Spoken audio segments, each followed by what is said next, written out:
ഓം ശ്രീ ശിവസ്വരൂപത്തിലൂടെ ഒരു തീർത്ഥയാത്ര ഭാഗം 2. സുമഹാത്മാക്കളെ സാദരം സപ്രേമം വന്ദേ മാതരം. ശ്രീ ശിവപരമാത്മാവിൻ്റെ വിശേഷപ്പെട്ട സമ്പത്തുകൾ ചുരുക്കി ഒന്ന് ശ്രവിച്ചാലും, 1. ചുവന്ന ജട, പേര് കപർദം, തപസ്സിനെ സൂചിപ്പിക്കുന്നു. 2. നെറ്റിയിലുള്ള 3-ാം കണ്ണ്, അത് ജ്ഞാനാഗ്നിയാണ്. 3. തൃശൂലം, പേര് പിനാകം. 4. നന്ദി എന്ന വാഹനം. 5. ഗദ, പേര് ഖഡ്വാംഗം. 6. വില്ല്, പേര് അജഗവം. കൂടാതെ മൃഗം, ജപമാല, തലയോട്, ഡമരു, പാമ്പ് മുതലായവയുമുണ്ട്. ശ്രീ ശിവപരമാത്മാവിന് വിശേഷപ്പെട്ട സമ്പത്തുകളായിട്ട്. പരമശിവൻ ഭഗവാൻ വിഷ്ണുവിന് സുദർശനം നൽകി, പാപമുക്തനാക്കി. ശിവൻ കാമദേവനെ അനങ്കനാക്കി. അടരാടിക്കൊണ്ടിരുന്ന ബ്രഹ്മാവിനെയും വിഷ്ണുവിനെയും അത്ഭുതപ്പെടുത്തിക്കൊണ്ട് അവരുടെ മുമ്പിൽ ശ്രീ ശിവൻ ജ്യോതിർലിംഗമായി പ്രത്യക്ഷപ്പെട്ടു. അതൊരു ശിവരാത്രി നാളിലാണ്. ശിവാലയത്തിലെത്തുമ്പോൾ, ശിവക്ഷേത്രത്തിലെത്തുമ്പോൾ ഭക്തരായ ആത്മഭാവങ്ങൾ ആർദ്രമധുരമായി പ്രാർത്ഥിക്കേണ്ട ഒരു വിശിഷ്ട പ്രാർത്ഥന അഗ്നിപുരാണത്തിൽ ഇപ്രകാരം കാണുന്നു. ആവാഹിച്ചിടുന്നേ ഞാൻ മുക്തികൾ നിത്യം കൈവരുത്തിയിടുന്നൊരു ശംഭുവ ഭക്തിയോടെ. നരകപ്പെരുങ്കടൽ കക്കര കടക്കുവാൻ തരിണിയായുള്ളൊരു ശിവന് നമസ്കാരം. സൗഭാഗ്യാരോഗ്യവിദ്യാ വൈദുഷ്യ വിത്തസ്വർഗസൗഖ്യങ്ങളരിളിടും ശിവന് നമസ്കാരം. ധർമ്മത്തെ തരേണമേ, ധനത്തെ തരേണമേ, നിർമ്മലമൂർത്തേ കാമഭോഗങ്ങൾ നൽകേണമേ. ഗുണവും സത്കീർത്തിയും സുഖവും നൽകേണമേ. ഗുണവാരിധേ സ്വർഗ മോക്ഷങ്ങൾ നൽകേണമേ. അത്യന്തം അർത്ഥഗർഭമായ ഹൃദ്യമായ ഒരു സ്തവമാണ്, സ്തുതിയാണിത്, അഗ്നിപുരാണം.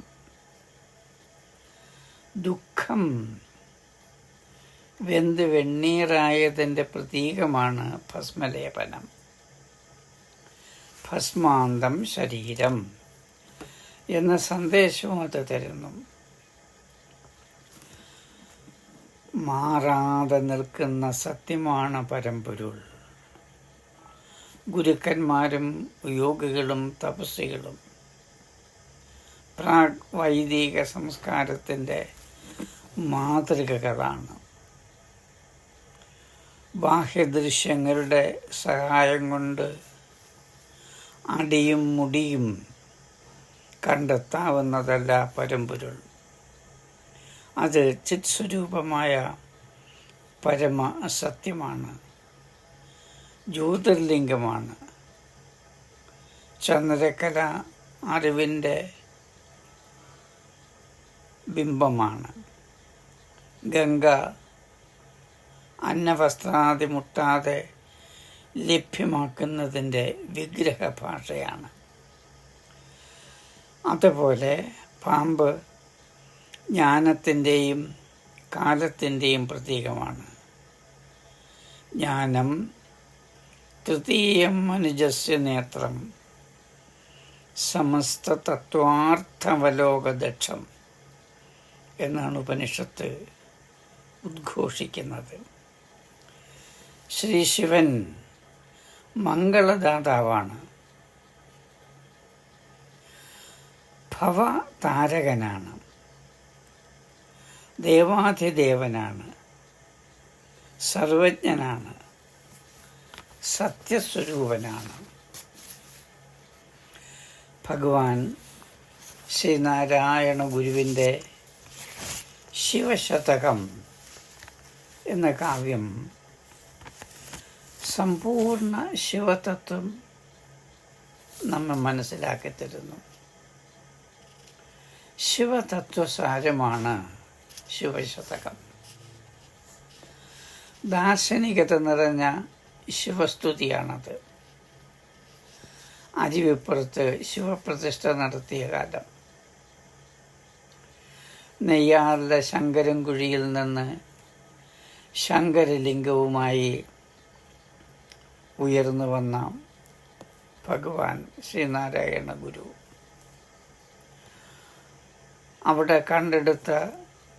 അവിടെ നിന്ന് കണ്ടെടുത്ത് കൊണ്ടുവന്ന ശിലാഖണ്ഡമാണ് ശിവലിംഗമായിട്ട് പ്രതിഷ്ഠിച്ചിരിക്കുന്നത്.